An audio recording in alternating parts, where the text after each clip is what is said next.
What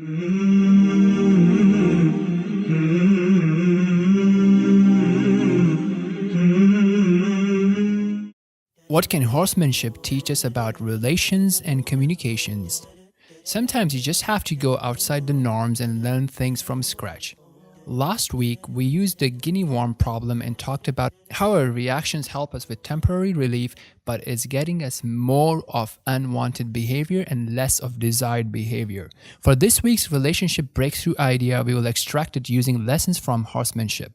For our spiritual section, one of the questions that people have is that Allah is so merciful and His mercy precedes and prevails over His anger, then how come the sin of shirk is not forgiven?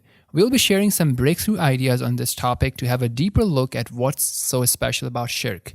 We'll also summarize how eliminating it from our life would really empower us and help us achieve a sound heart and living in an amazing state in this world as well as in the hereafter.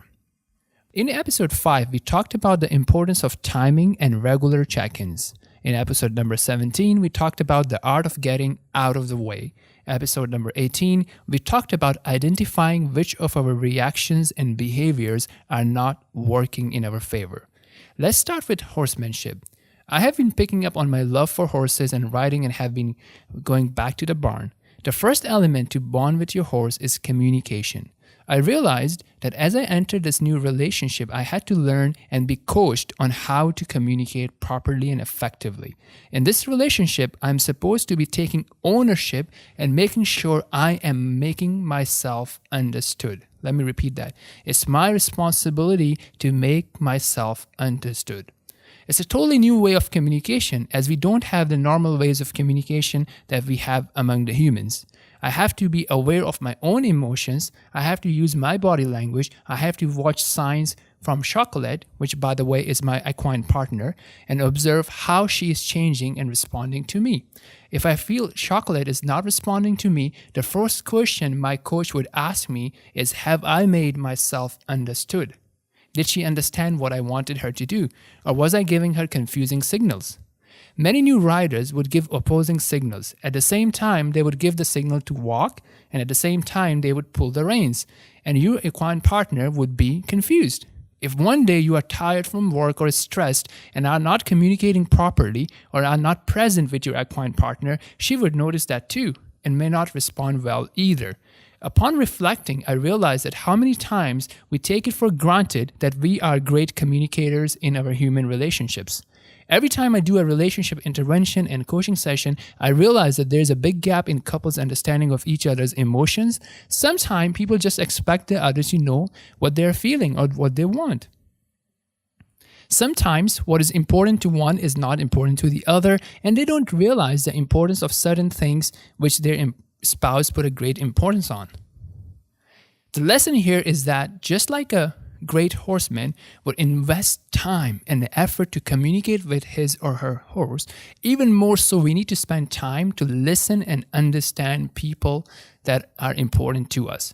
True understanding would mean we understand what's bothering them, what is it that they appreciate, why is it bothering them, how important it is for them, what are 2 or 3 changes that we can do to make a big difference in their lives, which of these things can we adopt and make those changes and then recheck. Now, I'm not saying that it is not the responsibility for both partners to be active listeners and listen with an intention to understand, not with an intention to respond. So it is quite interesting. So if you have a couple sitting in front of you and you're trying to coach them, what would happen is that one of them would talk, and as soon as she's done saying 3 to 5 words, the other person is ready to respond. So they're only looking for some sort of an inconsistency in the other's argument.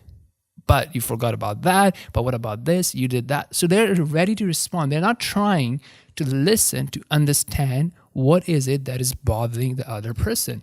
What is it about their behavior that bothers the other person, right? So if you were to listen to understand, the whole game would change. Okay, now another lesson from equine life is to appreciate. If you ask for something and you get it, make sure you convey that. If a rider is using some form of pressure to get a response, such as turning, changing direction, stopping, halting, running faster, jumping, whatever it is, right? And as soon as the horse delivers that, if the rider does not communicate via release of pressure or some form of appreciation, the message is not communicated properly. The horse would not realize if she did what she was asked to do. Likewise, using more force than necessary, being more aggressive, telling to do what we can achieve by asking to be done, not paying attention to the needs of your partner are all bad horsemanship. Think about it in your own human relationships. Do you appreciate or do you keep asking for more? Do you use the right amount and the right style of asking? Are you more aggressive than necessary? Do you listen? Do you communicate? Do you communicate the reasons behind your needs? Okay, now let's move on to our spiritual section. We have been talking about the disease of shirk that prevents the heart from achieving the state of a sound heart, which is known as qalbun salim in Arabic. Ibn al-Qayyim rahimahullah explains in his book that the fundamental issue is that the one who commits shirk is doing the ugliest and utmost unjust act of likening the Creator, resembling the Creator with the creation, which is against the sound intellect and the uncorrupted natural disposition of the humans. The human beings are created upon a natural understanding, a natural disposition, which we call fitrah. So it is against that to liken the Creator with the creation. Now, the fact that Allah alone is the Creator, the one who gives and the one who withholds, and none has a say or share in His dominion. And even then, there are people whose heart, expectations, hope, trust, and dependence is upon the creation as opposed to the Creator. So they are giving what is the right of Allah to His creation. The creation who is not even able to benefit himself or herself without Allah's permission. So how can that weak, humble creation help someone else without the will of Allah subhanahu wa ta'ala? He explains, Ibn al-Qayyim rahimahullah, he explains in his book that Allah alone is the one who gives, and if He gives something, no one can prevent it. And if He prevents something, then no one can give. Likewise, from the rights of Allah, the one who is the true deity is servitude, which stands, the notion of servitude, the notion of being a slave of Lord, the notion of being a slave of Allah, it stands on two pillars, which are A, utmost humility, and B, utmost love.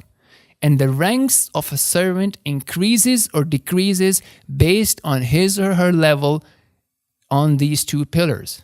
So the more he or she loves Allah, the higher the rank is. The more he or she humbles and humiliates and submits to Allah, the higher his or her rank is. If we really want to live in the paradise of this world, we have to consistently check, who do we have utmost love for? Who do we have utmost submission for? Who do we have utmost trust for, humility for, fear of, and who do we have an utmost dependence and trust upon? Let the condition of our heart in and outside of salah, the prayers, show us where do we stand. Let us purify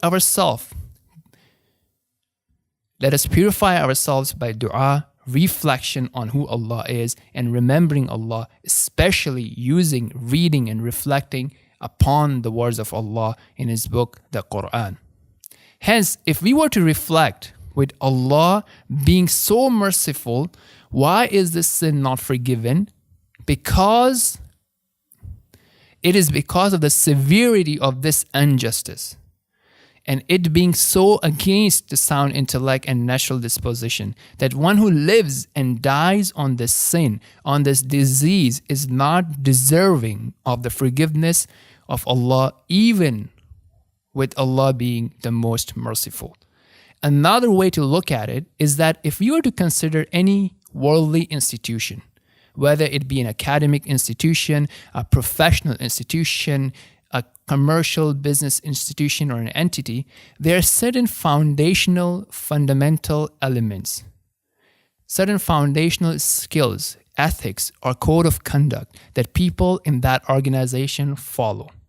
Right? So you would have a people that would vary in their expertise and their experience and their contributions, and they would have different ranks within the institution, within the organization. But there's certain fundamental ethics, certain fundamental code of conduct, skills, approach, and common agreements. Okay? Now, if you don't have those, then those people really don't belong to that institution. Right? So if you have an institution of lawyers, right, and they don't even believe in the law, right? How can those lawyers be part of an institution that is teaching a certain law? Because what would end up happening is that their presence itself would corrupt the institution. Likewise, there are certain people who do not have the basic elements to be in the paradise of Allah, to be among the friends of Allah, to be among those who will be entering the paradise. So it's something to think about. To imagine, the purer your heart becomes, the more your heart connect with the love of Allah, the more your heart depend upon Allah, the really unbreakable you become with what happens to you in this world, with how people treat you, with how people respect you, with how much people love you, with how much people repay you. You really become a true monotheistic servant of Allah. So this is something that we should be doing a regular checkups on.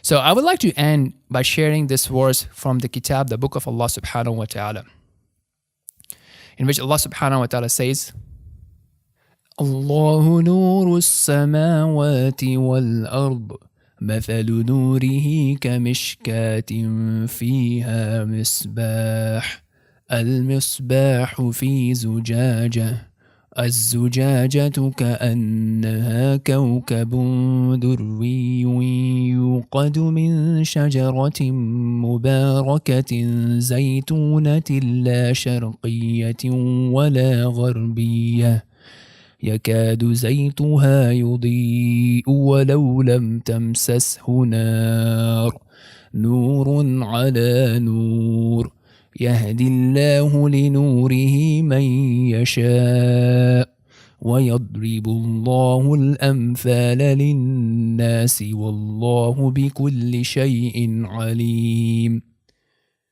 Which means Allah is the light of the heavens and the earth. The example of His light is like the niche within which is a lamp.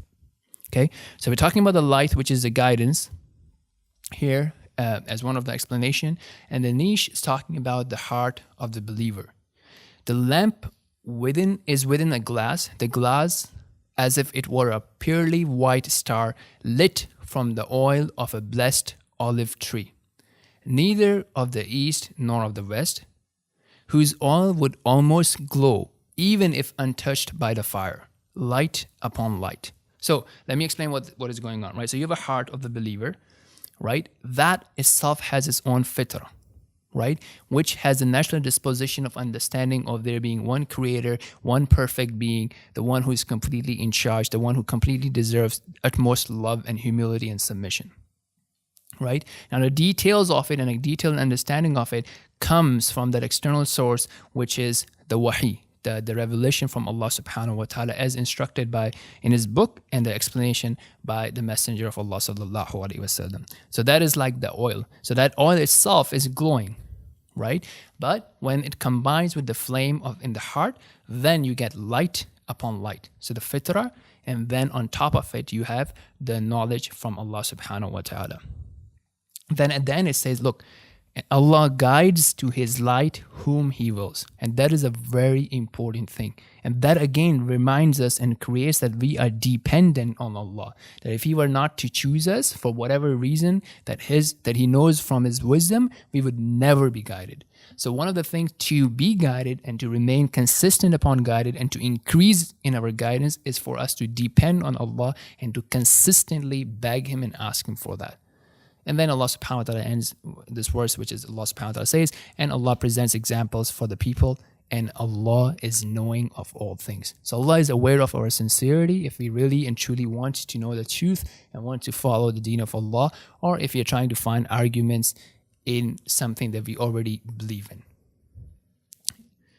Okay, so now finally, as we talked about communication as the key concept or the key theme or the key breakthrough idea of this episode, Think about this. One of the most important things that we can do in our daily life is our communication with Allah.